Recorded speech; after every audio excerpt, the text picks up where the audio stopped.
ঐতিহাসিক বাংলার 12 ভূঁইয়াদের অন্যতম মসনদে আলা ঈশা খাঁর একটি শক্তিশালী ঘাঁটি অতীতে ছিল এখানে। আমি এখন দাঁড়িয়ে কথা বলছি বৃহত্তর ময়মনসিংহের কিশোরগঞ্জ জেলার পাকুন্দিয়া উপজেলার 11 সিন্দুর গ্রামে।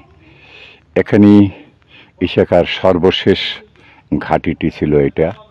এখন সেটা অনেকটাই স্মৃতি হয়ে ধ্বংসস্তূপ হয়ে পড়ে আছে, উঁচু টিলার মতো, সমতল থেকে অনেকটাই উঁচু, এবং এগুলো আশপাশের লোকেরা কেটে কুটে নিয়ে গেছে অনেক মাটি। আর ইটগুলো সেই সময়ের ঈশা খাঁর আমলের সেই ইটগুলো এখনো এখানে বিক্ষিপ্তভাবে পড়ে আছে। দালানের সেই আমলের চুন সুরকি দিয়ে তৈরি যে দালানটা ছিল তার ধ্বংসাবশেষ এখানে আছে। ইটগুলো বেরিয়ে এসেছে, একেবারে এখন ধ্বংসের দ্বার প্রান্তে রয়েছে এই ঈশা খাঁর স্মৃতি বিজড়িত ঐতিহাসিক স্থানের 11 সিন্দুর এই দুর্গটি। এই ইটগুলো খুব বেশি লম্বা নয়, চড়াও নয়, সেই আমলের ইট। আপনারা দেখুন, এই যে ইটগুলো এখনো গাঁথনীয় অবস্থায় রয়েছে, তার পাশেও একই অবস্থায় দেয়ালের মতো আছে, থরে থরে সাজানো। মাটির আচ্ছাদনে ইটগুলো আস্তে আস্তে ধীরে ধীরে বেরিয়ে আসছে। যেখানেই চোখ রাখি শুধু ইট ইট এবং সেই আমলের ইট।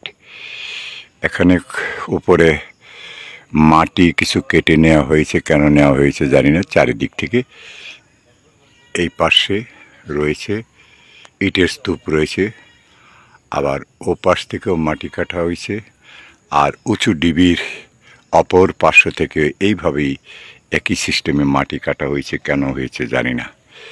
আমরা এখানে ইটগুলোকে দেখতে পাচ্ছি এখনো অক্ষত অবস্থায় প্রায় পড়ে আছে। এখানে আসলে কি ছিল এটা এখানে অনুমান করা খুবই কঠিন। আমার পায়ের নিচে এই যে থরে থরে ইটগুলো সাজানো রয়েছে, সম্ভবত এগুলো ভেঙে পড়েছিল দেয়াল অথবা দালান স্তূপাকৃত আকারে। সেই অবস্থায় এখনো আছে, এখনো দেখা যাচ্ছে সেই ইটগুলো একই অবস্থায়, সর্বত্র শুধু ইট ইট এবং ইট। এই সবুজে ঘেরা ঐতিহাসিক ঈশা খাঁর সবচেয়ে শক্ত ঘাঁটি বলে পরিচিত এই 11 সিন্দুর। আসলে এখানে যুদ্ধ হয়েছিল মানসিংহ এবং ঈশা খাঁর। মানসিংহের সৈন্যবাহিনী ছিল এখান থেকে 2 কিলোমিটার দূরে ব্রহ্মপুত্র শাখা নদীর ওপাশে গাজীপুর জেলার কাপাসিয়ার টোক নামক স্থানে। আর এপাশে ঈশা খাঁ তার বাহিনী নিয়ে এখানে 11 সিন্দুর ছিলেন। এখানে তিনি আরেকটি মসজিদ নির্মাণ করেছিলেন 11 সিন্দুরে। সেই মসজিদের কাছে আমরা যাব। ইতিহাস কখনোই মুছে যায় না। সময়ের পথে চলতে গিয়ে মাঝে মধ্যে থেমে যায় ইতিহাসের ইতিকথা, কিন্তু সময়ের বেগে আবার একইভাবে চলতে থাকে ইতিহাস। এখানে একদিন ঈশা খাঁ ছিল, আজ থেকে কয়েক শতাব্দী বছর আগে। এখানে জীবন্ত ঈশা খাঁ ঘুরে ফিরতেন।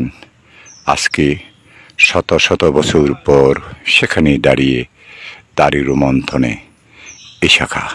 ঈশা খাঁকে নিয়ে আমার বেশ কয়েকটি ভিডিও আছে তার সমাধি নিয়ে। আপনারা যারা ইউটিউবে আছেন তারা দয়া করে দেখতে পারেন। আপনারা দেশে বিদেশে যে যেখানে আছেন, যেভাবে আছেন, ভালো থাকুন, ভালোবাসার সাথে থাকুন। আলী হোসেন চৌধুরী, 11 সিন্দুর, পাকুন্দিয়া উপজেলা।